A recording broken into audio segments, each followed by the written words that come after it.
Thank you all for dialing into this webinar today or to watch it later. After an inspiring World and Live Information Congress in beautiful Wrocław, Poland, only 1 month ago, I'm excited to be with you again now. As you will know, IFLA is building a united library field. We need to work together, drawing on our individual and collective strengths in order to realize our potentials as motors of change. In doing so, we will need also to ensure that libraries and their missions are recognized and valued by others. For this, we need the knowledge, confidence, tools, and skills to go into ministries, parliaments, town halls, and institutions and explain why libraries are not only useful, but essential for healthy communities and societies. IFLA has a key role in making the case for libraries globally, and there is no more global organization than the UN. We go there because there is nowhere else where we could reach so many of your government at once. And because it is the UN that has set out a roadmap for the next 14 years towards a safer, healthier, fairer, and more prosperous society, the so-called Sustainable Development Goals. As you will hear in this webinar, these are also an affirmation of the essential work of libraries and an opportunity to make sure others recognize this. Another fundamental role of IFLA is in making the link between the global, regional, the national, and the local. And our work internationally can only be successful if it makes our community, our unique network of millions of institutions stronger, if it gives you that knowledge and confidence, those tools and skills to make a difference. IFLA is already delivering this through the international advocacy program and library association initiatives. These look to build capacity around the world, the development and access to information, the subject-based webinar, just the latest advocacy tool that IFLA is offering to its members, to you. Built around the UN Sustainable Development Goals, includes innovative analysis of the different factors that allow for access to information and expert insights into the contribution of access to achieving 4 different SDGs.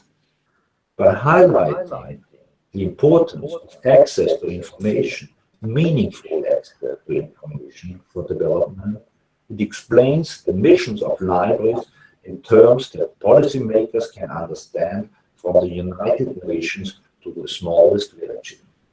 It makes clear that internet access alone, while important, isn't enough. It sets out the argument for a properly supported library system. It's a tool, a weapon for the whole united library, a powerful statement of why libraries are motors for change. I hope after this webinar that you will feel ready to take up the DA2I report and make a difference. Thank you all for your contribution and for your invaluable work for libraries. Have a great seminar together with my colleagues here. Thank you.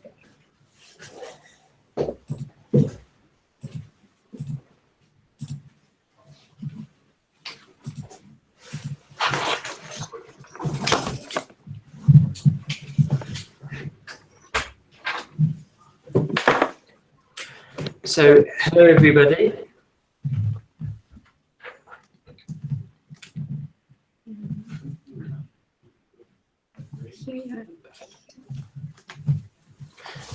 Hello everybody. Right. So you may have come across me. I'm Stephen Wyber. I'm Manager for Policy and Advocacy here at IFLA. I'm here with you today alongside Maria Violeta Bertolini, who's the Advocacy Communications Officer at IFLA. So we will be with you for the next 55 minutes now. Throughout this webinar, we'll be speaking, and we'll try not to keep it too long, but there will be the opportunity to actually make comments, to ask questions throughout. We really encourage you to do this. This is supposed to be a useful and helpful experience for you. We may not cover everything, so please do not hesitate to ask questions in the chat. We'll be noting them down and answering them as best we can. So, to move on to the first slide.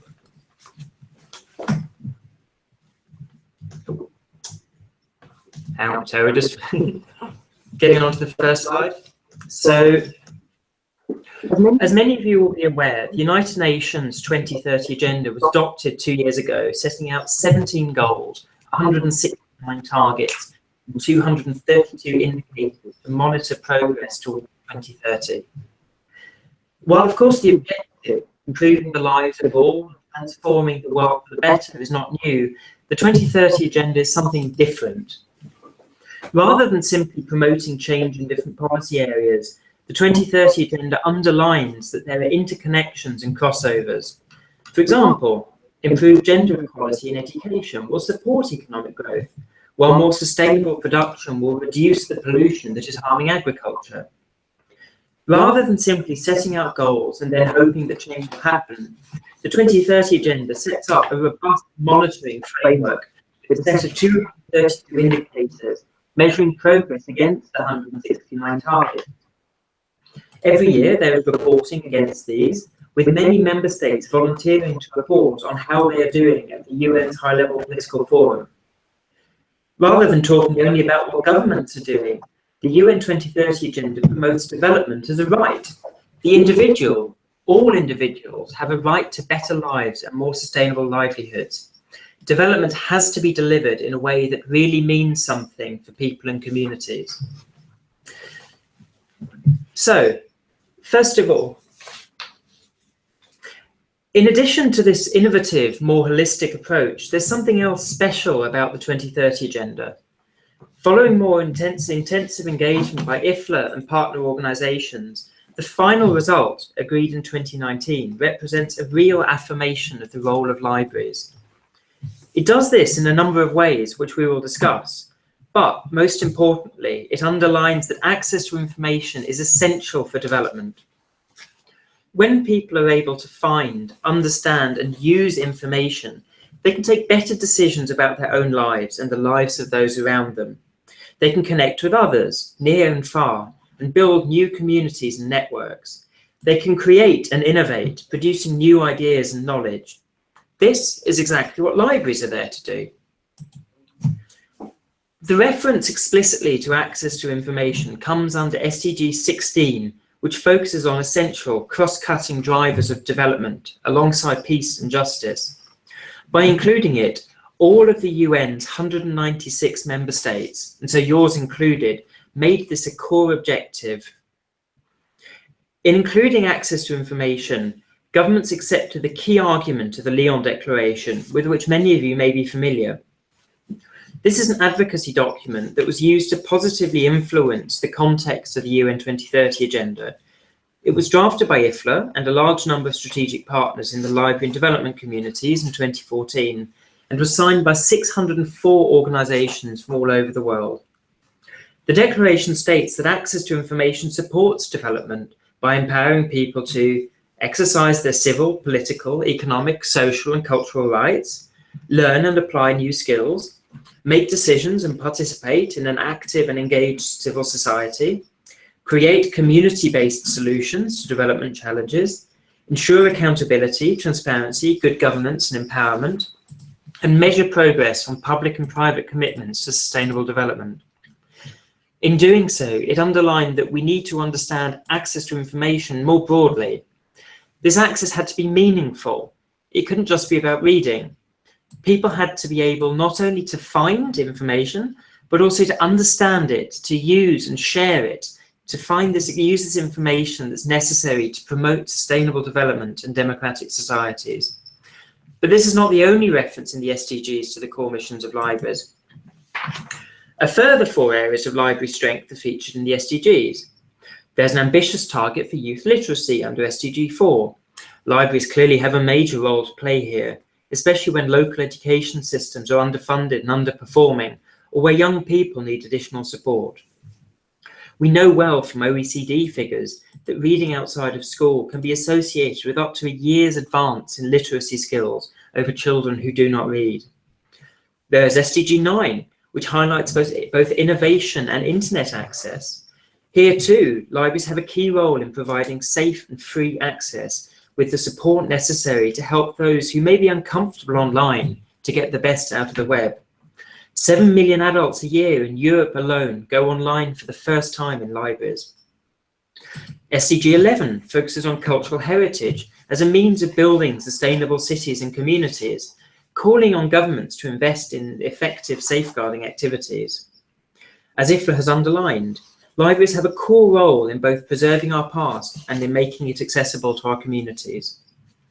SDG 17, which covers many enabling factors of development, underlines the need to enhance the uses of ICTs. IFLA's statement on digital literacy, released during WLIC, not only stresses the importance of this goal, but also sets out many examples of how libraries are delivering this. There are further examples. For example, as SDG 1, focusing on poverty, talks about the need for everybody to have access to basic services and to be able to appropriate new technology as a means of fighting poverty. Objective 5, focusing on gender equality, highlights the need to enhance the use of enabling technology, in particular ICTs, to promote the empowerment of women. Again, we know from evidence that libraries have a particularly strong and effective role in doing this. And finally, Objective 8 on decent work and economic growth underlines the need to achieve full and productive employment. Again, this is an area where libraries are already active in helping people gain the skills and the confidence necessary to get the jobs they need and deserve. So these are only a few of the ways in which library objectives and activities align with those set out by governments a couple of years ago. This alignment is important as it means that the SDGs are not only an affirmation of what libraries are doing, but an opportunity for the community. They give us the structure and the language to make the case for well-supported libraries as partners for development. Many of you will be involved in the International Advocacy Programme, which is already working to build the capacity of the library field to make its voice heard in decision-making processes. You are already doing amazing things to make that case locally and nationally for libraries. At the global level, IFLA has worked in partnership with the Technology and Social Change Group at the University of Washington Information School, TASCHA, to produce the Development and Access to Information report. This will be published annually around the time of the High-Level Political Forum of the United Nations, the key event each year for monitoring progress towards the SDGs. This in itself delivers on a specific commitment made in the Lyon Declaration to support the global advocacy work of libraries with specific research providing the evidence base. This first edition was launched on 17th July 2017 in New York. We'll hear more about this later. The report brings together statistical analysis of the key factors underpinning meaningful access to information. It provides evidence of the impact of access on different aspects of development, and it discusses the particular contribution that libraries can make. As time passes, it will be possible to track the steps countries are making towards delivering access to information as part of the UN 2030 agenda. So, what's the key message of this report? The key is in the title. There can be no sustainable development without access to information. And for us, as our President Donna Shida has said, there can be no meaningful, inclusive access to information without libraries. Clearly, the title deliberately does not refer to libraries, partly because it is access to information that appears in the SDGs, but also partly because this can be a more effective way of convincing politicians to act. While some may naturally warm to libraries, others care more about agricultural extension services, public health information, smarter decision-making in government, skills and training, smart cities, and individual autonomy. Yet these are all services that libraries provide. By focusing first on the challenges, the things that will interest politicians, it is then possible to get them to focus on libraries as a key delivery partner. In other words, the report establishes the problem, Inadequate access to information means lost productivity, poor decisions, ill health and inequality, and so a failure to meet the SDGs, and then offers a solution: libraries. Our institutions have a unique potential to overcome challenges thanks to their expertise, their trusted status, and their strong knowledge of the needs of their communities, as long as they have the right support from their governments. To do this, the report provides a solid research base designed to draw the attention of UN member states, intergovernmental organisations, funders, civil society groups and other stakeholders working on development, including influential NGOs and the library community itself, to the invaluable contribution information and access makes to development across the board. In order to establish this, the report establishes a baseline of access to information indicators in order to track progress over the lifespan of the SDGs.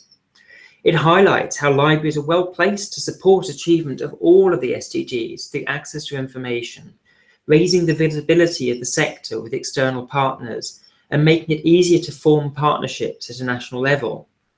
It stresses the particular role of our institutions for minority groups in particular.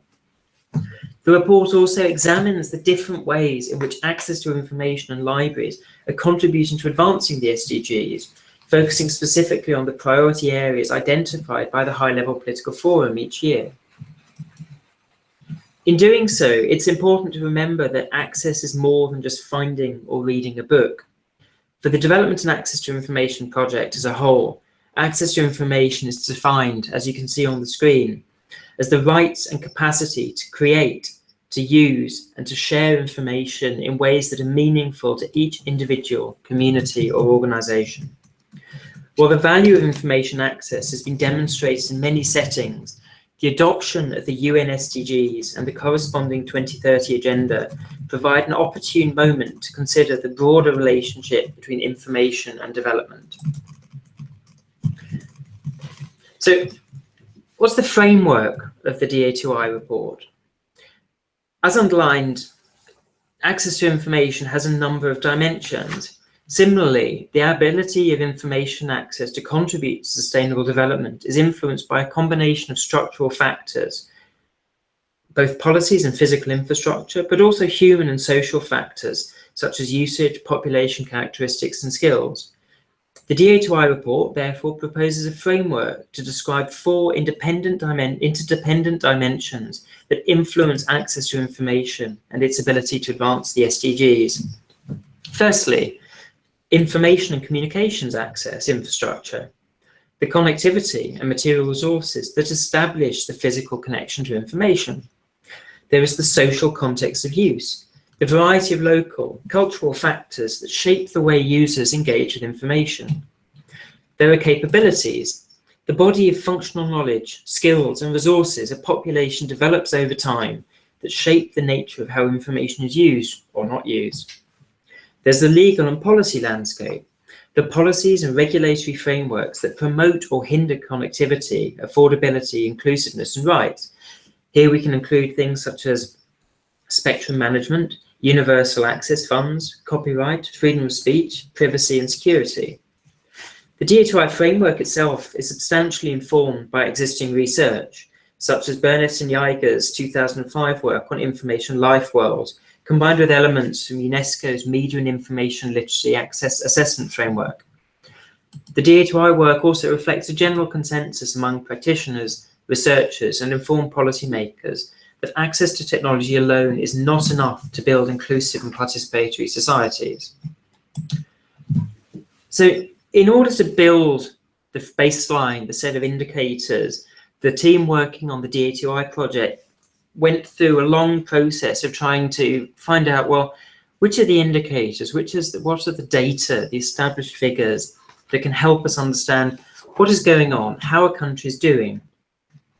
So initially, the research started by looking at 36 organizations that do research and monitor development-related indicators, such as the International Telecommunication Union, the World Bank, and the UN Development Programme. From this, they put together a collection of 300 potential indicators. They worked through this, selecting which were the most relevant and usable, which had the most recent figures. Then, through a process of stakeholder consultations, working in parallel on the scope of the project as a whole, they've whittled this down. They reduced the number to a finer selection which could be used. Having selected indicators, it was then possible to amass and process a large body of data associated with this. The variety of data sources, data types, and data collection strategies created a certain number of comparison challenges which needed to be worked through. In terms of how the data is then presented for classification, global data is shown by region, applying regional groupings used in the UN's own SDG report, or by income group, for example, least developed, less developed, and more developed countries. Country-level data is presented when the data was collected only in some countries, and so where regional groupings would not be representative. Therefore, over the next 13 years, up to 2030, 17 indicators will be monitored. This baseline will allow us to look at how countries are developing, and in due course, we look forward to bringing in information from the Library Map of the World and other sources. So, what does the first set of data tell us? The first pillar, as discussed, is the infrastructure for access to information.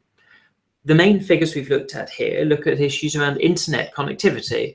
How many people are using the internet? How many people could potentially use the internet?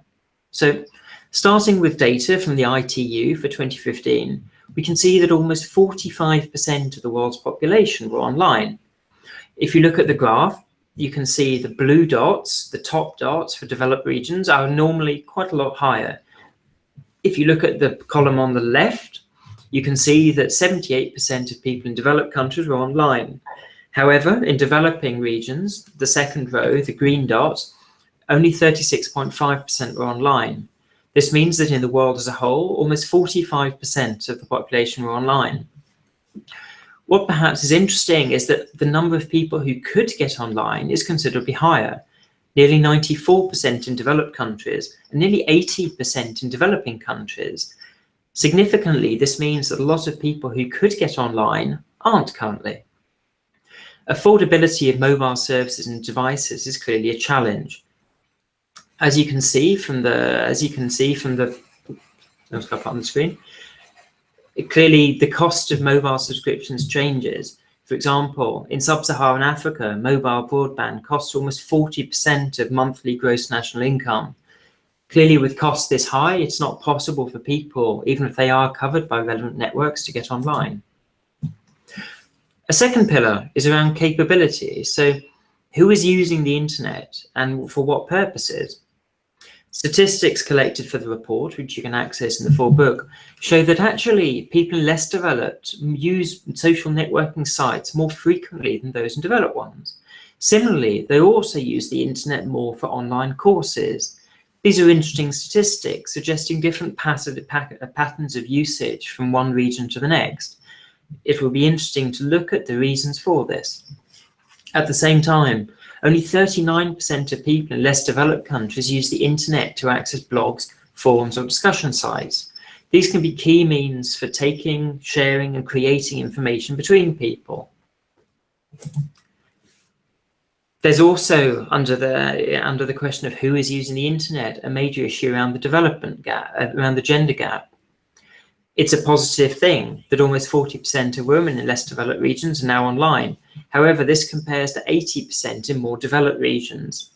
There is a significant gender gap in access to information. This is widest in Africa, where there's 23 points difference between the number of men and the number of women using the internet, followed closely by Arab states with a 20-point gap. Worryingly, the gender gap in access to the internet is actually growing. There's also the social context of development and access to information. What are the factors that may be shaping people's ability to get online and use information? Clearly, poverty rates seem to be strongly correlated. They can affect people's ability to use information meaningfully. As you can see from the graph on the left, there's percent of the population living below national policy lines on the x-axis, the vertical axis, the percentage of internet individuals using the internet on the right. You can see a negative correlation. The lower the poverty rate, the more people are online. However, it's important to remember that access also offers an avenue for reducing poverty. It can allow people to find new possibilities, to find new jobs, to trade, to develop new skills, even though, of course, what people can do is still bounded by these inequalities. Finally, there's the legal context of access to information. Are people actually able to express themselves? Do they feel safe in going online and creating and sharing information? Is this something that they can do without fear of being arrested or fined or imprisoned? In 2016, based on information from Freedom House, 60% of internet users lived in countries where people had been arrested or imprisoned for posting content on political, social, or religious issues. 49% of users lived in countries where people have been attacked or killed for their online activities. It would therefore be simplistic to assume that merely expanding internet access will mitigate the structural dimensions of poverty. While improvements in infrastructure and connectivity expand resources and opportunities to wider segments of the population, the gains that access provides are bounded by societal forces. Access is important, but transformational effects require systemic changes. Access is just one piece. Even though this holds for the poorest country of the world, interestingly, we can see in situations such as around freedom that it's not only in poorer countries that there are boundaries. We can see that in countries which have higher income per capita, the Arab countries, but also South Africa, Romania, there are still relatively low numbers of people online, less than 60%. This indicates, as said, that access to information is not enough. So, well, thank you very much, Stephen. One thing very interesting about the DA2I is that we include also stories of real examples of how libraries and access to information contributes to development. And based on the 4 SDGs chosen for the DA2I 2017, we will tell you 4 stories related to the 4 SDGs selected. Sorry. The first one is related to SDG 2. So this is end hunger, achieve food security and improve nutrition, and promote sustainable agriculture. The example we will show you, the story, is about the Agro Livja project. This is in Serbia. Farmers in central Serbia lack the computer skills and network connectivity needed to access information and market the products. To combat this, 4 village libraries reinvented themselves as information centers through the Agro Livja project. In 2010, they purchased computers with a grant from IFLA, Electronic Information for Libraries, Public Library Innovation Program, and offered free internet access as well as ICT training both for farmers and for the librarians themselves. It developed a website for the AgroLive project and a portal where local products could be advertised. The library also acquired up-to-date agricultural literature and hosted presentations by ministry officials about relevant regulations and available subsidies. In villages with few other venues for socializing, libraries also attracted young people. At project end, AgroLive received a further grant from the Ministry of Culture to extend its activities. Another story we have is related to SDG 3, so ensure healthy lives and promote well-being for all at all ages. This example, the story that we will tell you about, is about the READ, Global Rural Health Libraries in Nepal. In health emergencies, libraries can go beyond being information distributors to become part of a two-way communication between those affected and those trying to help. In Nepal, in the aftermath of the 2015 earthquake, the READ Global Rural Health Libraries found themselves becoming hubs for medical care and shelter, and providing access to electricity for charging mobile devices as well as internet connections. Such activities are not restricted to lower income countries. In 2012, for example, libraries in New Jersey and Connecticut in the eastern United States were able to provide safe community spaces and access to information for those forced from their homes or left without power or internet connection after the hurricane.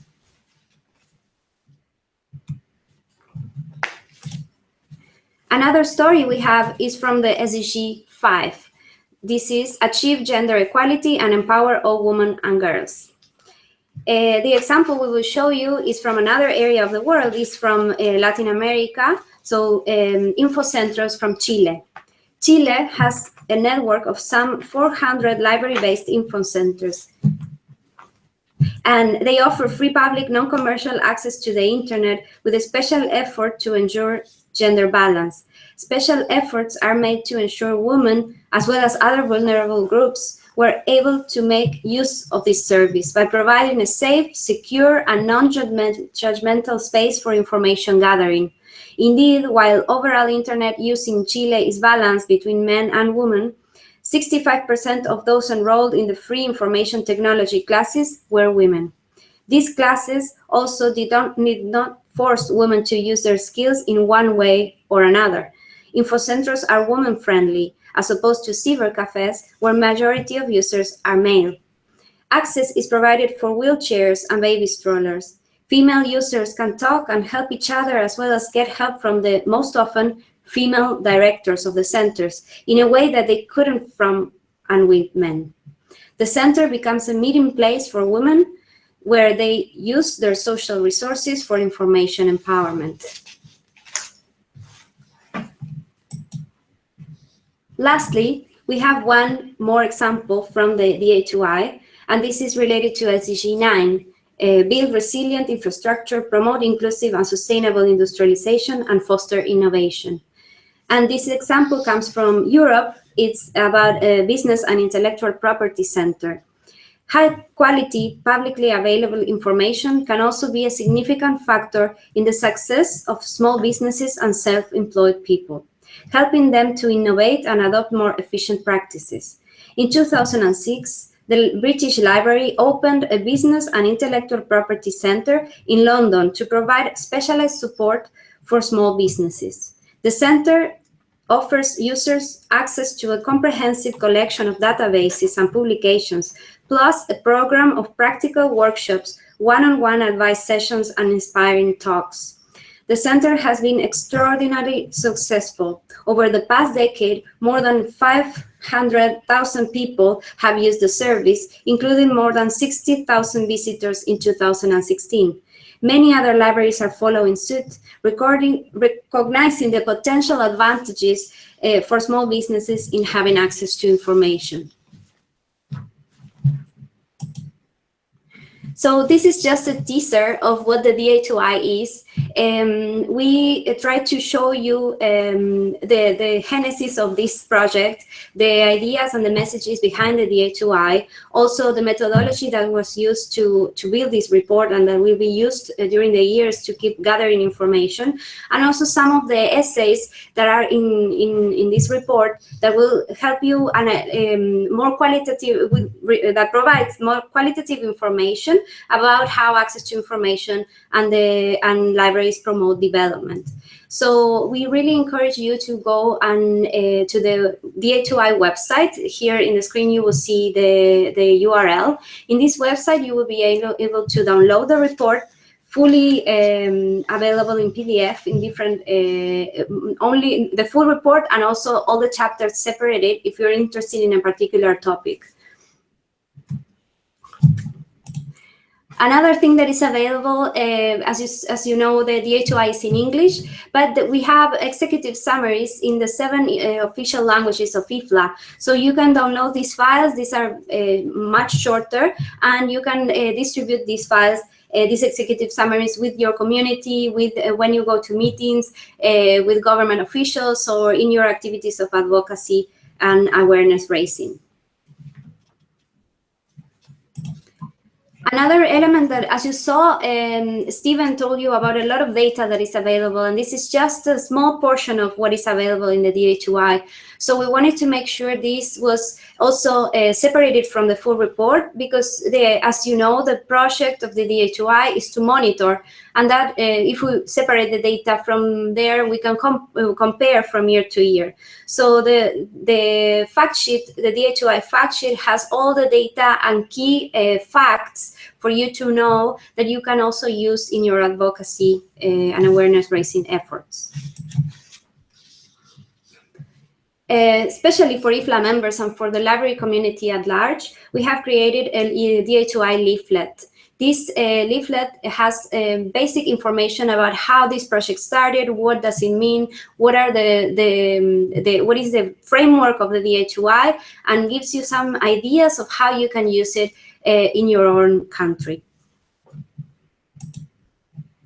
We have also created this year some postcards to disseminate the DA2I. The idea is to explain in easy words what the DA2I means in the impact that it generates in society.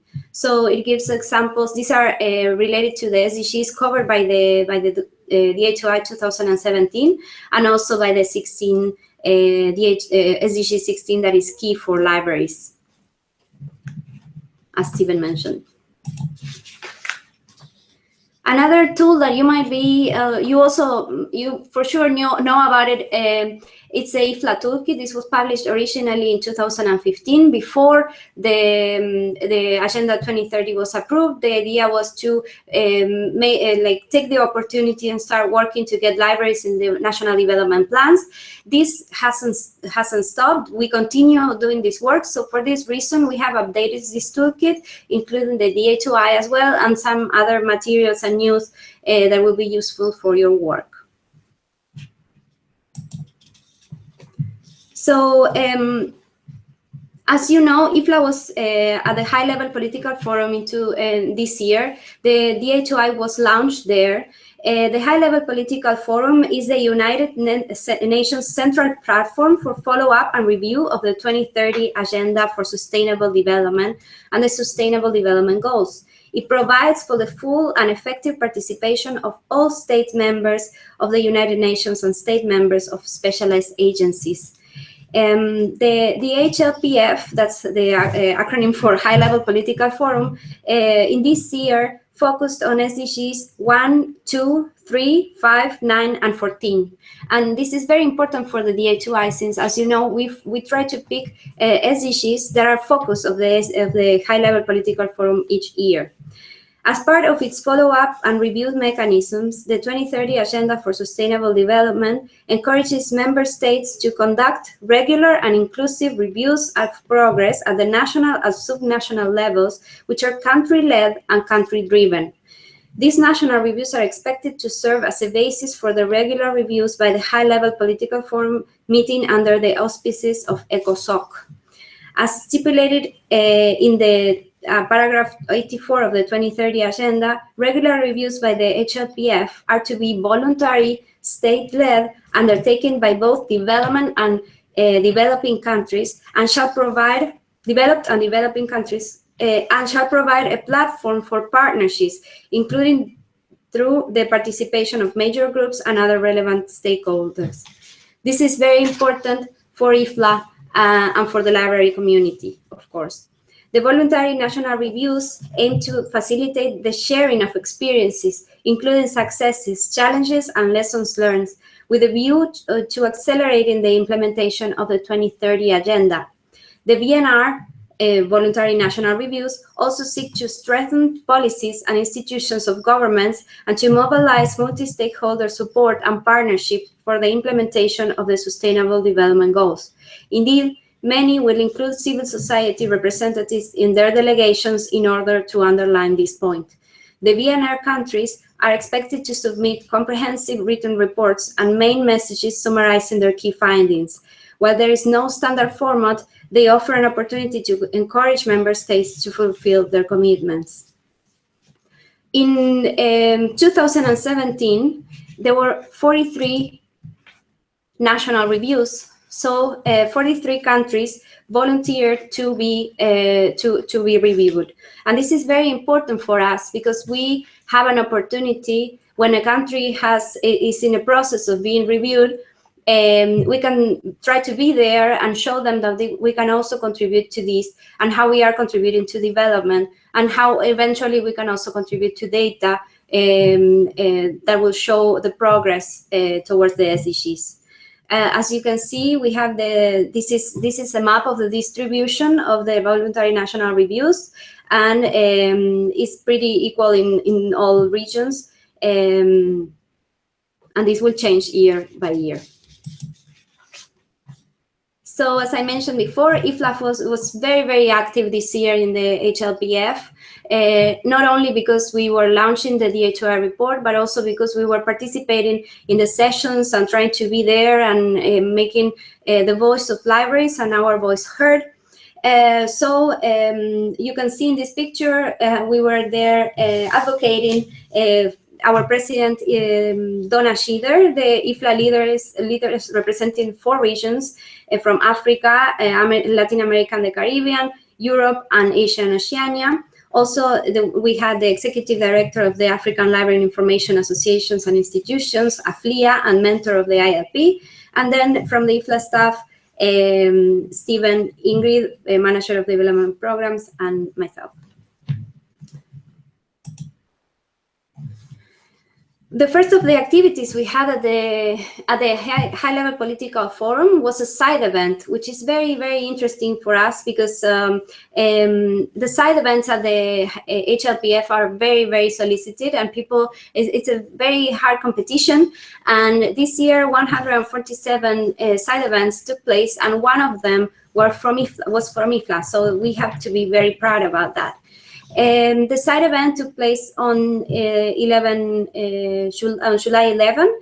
It was called Making Development Smart and Inclusive, How Access to Information Can Deliver the SDGs, and was an opportunity to share the report's findings and messages with government officials, development practitioners, and civil society. This event took place at the UN headquarters building during the HLPF. Participants discussed how both to measure and increase the impact of access to information towards the achievement of the SDGs.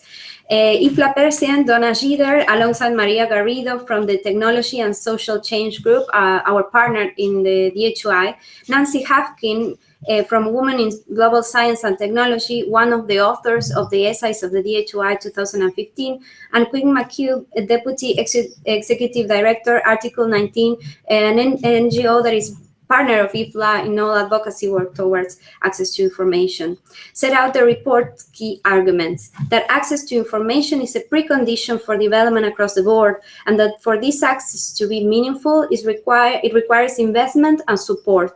Libraries have a unique role in providing this support, especially for those who need it most. With the drive to eradicate poverty, a key theme for this year's HLPF, Donna Schieder underlined the risk of information poverty for individuals faced with low education and skills, poor health and employment performance, and politics driven by misinformation and ignorance. The outlook would be bleak. There was a positive scenario, though, with empowered and critical citizens able to provide their own and their communities' lives through better health, good jobs, innovation, creativity, and civic engagement. Libraries will be at the heart of this work.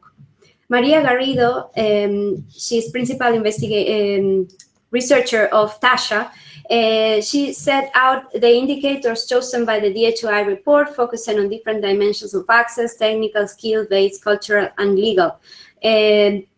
Nancy Hafkin, the author of the essay on gender equality, drawing on long experience of working to give women the same rights and opportunities as men, underlined the risk that without action, inequalities in the physical world would just be replicated in the digital. We also had a side event at the UN Library, which it was very important for us as well.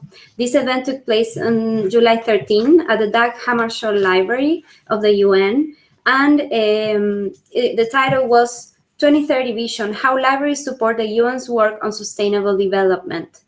It was a unique opportunity to highlight and illustrate the major role of libraries in delivering effective and meaningful access to information, driving progress for development at the national and global levels. The event kicked off with a welcome from the host, Thanos Giannakopoulos, chief of the DHL. He recognized DA2I as an ambitious endeavor that offers inspiration as well as a roadmap for changing and transforming communities through libraries. As he underlined, libraries supported by policies can advance the SDGs. The achievement of the SDGs can only be advanced by access. The introduction was followed by a lead intervention by IFLA President Donna Schieder, outlining IFLA's advocacy work to ensure ensure the inclusion of access to information in the 2030 agenda. She explained why it is crucial for governments to invest in libraries and give them the laws they need, and they are to leverage them as invaluable partners in development. She remarked that there is no truly sustainable development without access to information, and no meaningful, inclusive access to information without libraries. The DA2I report makes the case.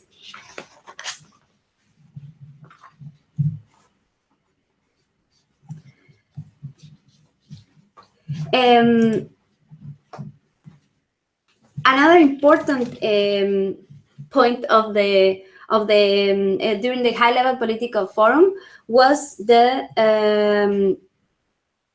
IFLA speaking at the floor in the session Science Policy Interfaces and Emerging Issues. IFLA was speaking on behalf of the NGO major group, and our manager of policy and advocacy, Stephen Wyber, took the floor. He on Friday, 14 July, IFLA intervened, speaking on behalf, on the major group. The session focused on science policy interactions, namely the need to make more effective connection between research and policy making. IFLA underlined the need for meaningful access to information in order to succeed in the UN 2030 agenda. Libraries play an essential role both in supporting research within and across institutions, but also in bringing the results to wider society. IFLA also highlighted the importance of open access and called on the UN to take the lead by adopting its own policy. Last but not least, we had the launch event in New York, which was very important for us. The report was officially launched at the New York Public Library during the high-level political forum, and the key target for that event were permanent representatives of member states of the United Nations officials, civil society leaders, other development stakeholders, as well as library representatives of the New York area and specialized press. We had here you can see all of us there. Of course, this is the IFLA and the TASCHA team, as well as global libraries, and our full delegation from IFLA. And you can see also the speakers. We had an opening and closing by IFLA Secretary General Gerald Leitner. We had an address by IFLA President Donna Schieder. And then we had four we also have an address by Chris Cower, co-founder of TASCHA. And we have three other speakers that were very interesting for us. We had Nick Ashton Hart, specialized in UN and development, Maher Nasser, he's UN Acting Under Secretary General for Communications, and Busumusi Tonga, Deputy Permanent Representative of Zimbabwe to the UN. So what's for the future? We already tackled and were there present at the high-level political forum 2017, but now this is not over. This is just starting. So now we are monitoring the 2018. We will, of course, start again with the whole process of preparing IFLA's presence there. For now, it was the national reviews this year have closed already, and we have 48 countries that are presenting their national reviews for next year. The theme of the conference, of the forum, will be transformation towards sustainable and resilient society. And the focus SDGs will be 6, 7, 11, 12, 15, and 17. These are all areas where, once again, the role of access to information and libraries in particular will be strong. SDG 11 is particularly important for libraries, given that it includes not only community building, a particular strong point for public libraries, but also safeguarding cultural heritage. We are also preparing in advance for the 2019. This year, in 2019, the theme will be empowering people and ensuring inclusiveness and equality. The focus SDGs this year are very, very important for libraries. They start with Goal 4, quality education, and also Goal 8, decent work and economic growth, then reducing inequalities, climate action, and then one very, very important for us, that is peace, justice, and strong institutions and partnerships for the goals. 2019 will also be a particular year for the SDGs, because 2016-2019 closes one cycle of HLPF sessions under ECOSOC auspices. At the conclusion of the cycle, the UN General Assembly will also convene an HLPF. So this year, 2 sessions of the forum will take place. The review of progress overall is an opportunity to highlight how the framework and the indicators used could be better. And of course, IFLA will be there to be part of that. So next steps. Of course, we will continue presenting the DA2I around the world, and we hope that you will take this webinar and the slides and the materials that we provide as a starter for you to arrange and organize other events around the world and help us spread the word wider and wider. Presentations, we will also continue with the preparations of the DA2I 2018 and 19, of course. We will help IFLA members, IIP participants, this means participants of the International Advocacy Program of IFLA, and the library community worldwide to use the DA2I as an advocacy tool to get libraries on the agenda. And of course, continue spreading the word. We thank you very much for being here with us. Here we leave you at the website of the DA2I. We also leave you the libraries development websites of IFLA so that you can check more information about the International Advocacy Program and all the advocacy work done by IFLA in these years. And everything that will be happening, also the news will be there. You can follow IFLA in Twitter. We have also a Twitter specific for libraries and development. So this is Live for Dev. And we have Facebook as well. And then if you want to see the conversation, we have 2 hashtags, the DA2I and the Live for Dev hashtags. Also, if you have questions about the webinar or anything else related to the DA2I, please don't hesitate to contact us to the DA2I@ifla.org. Now we're going to see if we have some questions. See.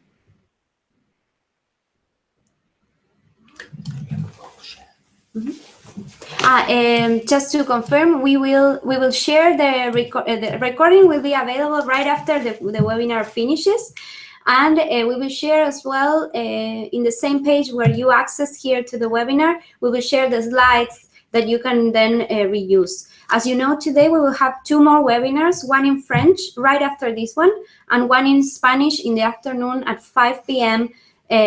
European time, Central European time. And of course, to add, the PowerPoint will be editable. So this is clearly there for you to be able to edit. This may be asking too much. Clearly, we have translated the executive summary into the official IFLA languages. If anyone is willing and happy to translate it into your own languages, we would be thrilled. Yes, and we can make it available then in IFLA website for others to use as well. So if you have any questions, you can put them in the live chat. Otherwise, we will be finishing the webinar for today. Exactly. And if you have any further questions, there is an email account specifically for DA2I, which is at the bottom of the closing slide. So please do not hesitate to send any further questions there if you have an idea that comes up, or of course, if you're listening again and it's not live, so we're not there immediately. If there are no further questions, then we'll... Yes. Thank you, Despina. Okay. Okay, if there are no further questions, we'll close the webinar and hope to hear from you with any further questions whenever you have them. Thank you. Thank you.